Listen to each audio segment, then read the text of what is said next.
Hi friends, எல்லாருக்கும் வணக்கம். எல்லோரும் எப்படி இருக்கீங்க? நல்லா இருக்கீங்களா? Welcome to Sakthi Saravana YouTube channel.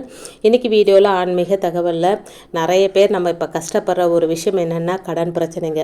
அந்த கடன் பிரச்சனை தீரணும் அப்படின்னா கால பைரவர் வழிபாடு செய்கிறது ரொம்ப சிறப்புங்க. ஞாயிற்றுக்கிழமையில் பொதுவாகவே நம்ம கால பைரவர் வழிபாடு செய்வோம். நாளைய தினம் அஷ்டமி தேதி ஞாயிற்றுக்கிழமையோடு வந்திருக்கிற ஒரு சிறப்பான நாளுங்க. மிஸ் பண்ணாமல் நம்ம கால பைரவரை வழிபாடு செஞ்சோம் அப்படின்னா நம்முடைய எல்லா பிரச்சனைகளும் தீருங்க. குறிப்பாக கடன் பிரச்சனை தீரும். எப்படி வழிபாடு செய்கிறது அப்படின்றத பார்க்கலாம் வாங்க.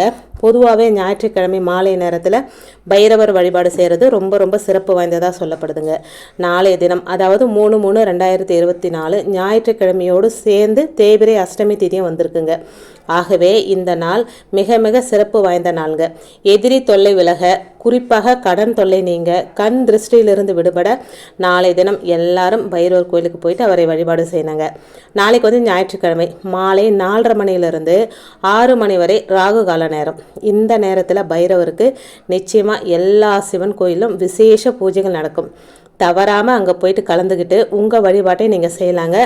இதோடு சேர்த்து ரொம்பவும் கடன் பிரச்சனை இருக்கிறவங்க நாளைய தினம் வீட்டில் செய்ய வேண்டிய வழிபாட்டை பற்றியும் இப்போ நாம் தெரிஞ்சுக்கலாம் வாங்க. இப்போ தான் ஃபஸ்ட் டைம் என்னோடய வீடியோஸ்லாம் நீங்கள் பார்க்குறீங்க அப்படின்னா ப்ளீஸ் சேனலுக்கு சப்ஸ்கிரைப் பண்ணி சப்போர்ட் பண்ணுங்கள். நம்ம சேனலில் மிகவும் எளிமையான ஆன்மீக தகவல்கள், தாந்திரிக பரிகாரங்கள் தாங்க உங்களோட ஷேர் பண்ணிக்கிட்டே வரேன். எல்லாரும் செய்யக்கூடிய வகையில் எளிமையாக தாங்க இருக்கும். அதனால் சேனலுக்கு சப்ஸ்கிரைப் பண்ணி சப்போர்ட் பண்ணுங்கள். இப்போ வீடியோக்குள்ளே போகலாங்க. இந்த வழிபாட்டை நாளை தினம் ராகு கால நேரத்தில் தாங்க செய்யணும். அதாவது நாளை மாலை 4:30 மணிலிருந்து 6 மணிக்குள்ளே இதை செஞ்சிடவங்க. முடியாதவங்க ராத்திரி 9 மணிக்குள்ளேயாவது இந்த வழிபாட்டை செய்யணுங்க. இதுக்கு நமக்கு தேவையான பொருட்கள் அப்படின்னா ஒரு சிவப்பு கலர் துணி, 8 1 நாணயம், இதுதாங்க இதுக்கு தேவையான பொருட்கள். இப்போ பூஜை அறையில் ஒரு விளக்கு ஏற்றி வச்சுருங்க.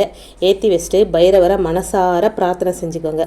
பரிகாரத்துக்கு 8 1 நாணயங்க தேவைங்க, அதை எடுத்து வச்சுக்கோங்க. இதெல்லாம் நீங்கள் முன்னாடியே தயார் பண்ணி வச்சுக்கோங்க. பூஜை அறையில் விளக்கு ஏற்றிட்டு அந்த பைரவரை மனசார வணங்கிட்டு ஒரு தாம்பால் தட்டை வச்சுக்கோங்க.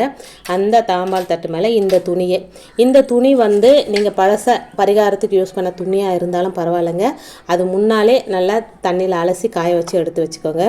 எடுத்து வச்சுட்டு அந்த தாம்பால் தட்டில் இந்த துணியை விரித்து 8 1 நாணயங்களையும் வைக்கணுங்க. அப்படி வைக்கும்போது ஓம் ஸ்ரீ கால பைரவாய நமக, ஓம் ஸ்ரீ கால பைரவாய நமக அப்படின்னு மனசார பைரவரை பிரார்த்தனை செஞ்சுட்டு இந்த மந்திரத்தை 27 முறை சொல்லிவிட்டு அந்த துணியை முடிச்சு போட்டுக்கோங்க. கொஞ்ச நேரம் அந்த முடிச்சை உங்கள் உள்ளங்கையில் வச்சுக்கோங்க. கால பைரவரை நினச்சி உங்களுக்கு இருக்கக்கூடிய பண கஷ்டம், கடன் சுமை எல்லாமே சீக்கிரம் சரியாகணும் அப்படின்னு பிரார்த்தனை செஞ்சுக்கோங்க. அதிகமாக உங்கள் வீட்டில் பணப்புழக்கம் இருக்கக்கூடிய இடத்துல இந்த முடிச்சை வச்சுருந்தங்க. அடுத்த தேய்பிறை அஷ்டமி வரைக்கும் இந்த முடிச்சு அப்படியே இருக்கட்டுங்க. நீங்கள் பணம் வைக்கிற பீரோவோ இல்லை பணம் வைக்கிற பாக்ஸோ நகை வைக்கிற பாக்ஸோ எங்கே நீங்கள் பணப்புழக்கம் அதிகமாக இருக்குதோ அந்த இடத்துல இதை வச்சுருந்தாங்க. இதில் ஒரு முக்கியமான விஷயம் என்னென்னா நீங்கள் மனசார நம்பணும். இதை நாம் செஞ்சு வைக்கிறோம், கண்டிப்பாக நம்மளுடைய கடன் பிரச்சனை தீரும், நம்மளுடைய எதிரி தொல்லை நீங்கும், கண் திருஷ்டி போயிடும் அப்படின்னு மனசார நம்பி செய்யும்போது மட்டுமே இது பலன் தருங்க. ஒரு சிலர் இது செஞ்சுட்டா இது கிடைச்சிருமா, நான் இந்த மாதம் செஞ்சுட்டேன் அடுத்த மாதத்துக்குள்ளே என்னுடைய கடன் பிரச்சனை தீர்ந்துருமா அப்படின்னு கேட்டாலும் அப்படியெல்லாம் நடக்காதுங்க. அது தீர்றதுக்கான வழியை கண்டிப்பாக காலபைரவர் கொடுப்பாருங்க. அதனால் நம்பிக்கையோடு செய்யுங்க. அடுத்த தேய்பிறை அஷ்டமி வரைக்கும் இந்த முடிச்சு அப்படியே இருக்கட்டுங்க. அடுத்த தேய்பிறை அஷ்டமி வரும்போது இந்த முடிச்சில் இருக்கிற நாணயங்களெல்லாம் கழட்டி அந்த நாணயத்தோடு இன்னும் கொஞ்சம் காசு போட்டு பைரவருக்கு அரளிப்பூவோ அப்படி இல்லைன்னா வேறு ஏதாவது பூஜை பிரசாதமோ வாங்கி கொண்டு போய் கொடுத்துருங்க. முடிஞ்சால் இந்த காசோடு இன்னும் கொஞ்சம் காசு போட்டு புணுகு வாங்கி பைரவர் கோயிலுக்கு கொடுக்கறது ரொம்ப ரொம்ப சிறப்பு வாய்ந்த பலனை தருங்க. நீங்கள் கோயிலுக்கு போகிறீங்க, பைரவருக்கு அபிஷேகம் நடக்குது அப்படின்னா புணுகு வாங்கி கொடுத்து பாருங்கள், நல்ல மாற்றங்கள் தெரியுங்க. இதே போல் தொடர்ந்து தேய்பிறை அஷ்டமி திதியில் 8 1 நாணயங்களை பைரவரை நினச்சி முடிச்சு போட்டு பீரோவில் வச்சிங்க அப்படின்னா உங்களுடைய பணம் சம்மந்தப்பட்ட பிரச்சனை தீருங்க. கடன் சுமை கண்டிப்பாக குறையுங்க அப்படின்றது நம்பிக்கை. கடன் தீரும் வரை இந்த பரிகாரத்தை நீங்கள் தொடர்ந்து செய்யலாங்க. ஒரு மாதம் செய்யும்போதே உங்களுக்கு நிதி நிலைமையில் நல்ல மாற்றம் தெரியுங்க. பைரவரோட பாதத்தை நம்பிக்கையோட பற்றி கொண்டவர்களுக்கு நிச்சயமாக சொல்கிறேங்க, தோல்வி அப்படின்றதே கிடையாதுங்க. நீங்கள் முழு மனதோட முழு நம்பிக்கையோட கால பைரவரோட பாதத்தை பிடிச்சிட்டிங்க அப்படின்னா அவர் ஒருபோதும் உங்களை கைவிட மாட்டாருங்க.